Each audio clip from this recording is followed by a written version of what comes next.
Nabigo ang tangkang pagnanakaw ng isang motorsiklo matapos umanong agawin na nagpanggap na pasahero sa madilim na bahagi ng crossing Carita sa Iligan City. Sa video na binahagi ng isang Recame Dumine sa kanyang social media account, makikita ang dalawang lalaki na nag-aagawan sa motorsiklo habang nasa gilid ng kalsada. Ayon sa ulat, ang hindi pa nakikilalang sospek ay nagpanggap umano na pasahero at magpapahatid umano sa isang lokasyon bago isinagawa ang tangkang pag-agaw sa motorsiklo.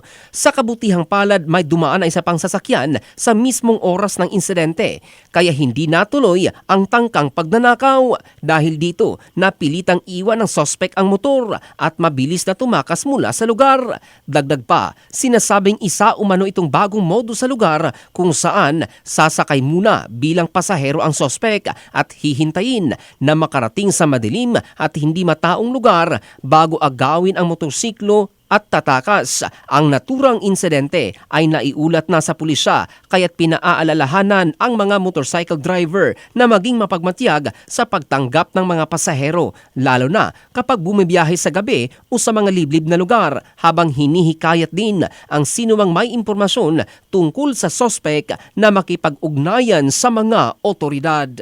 In the heart of changing lives, ito si Jofel Candado ng Brigada News Philippines, the Music and News Authority.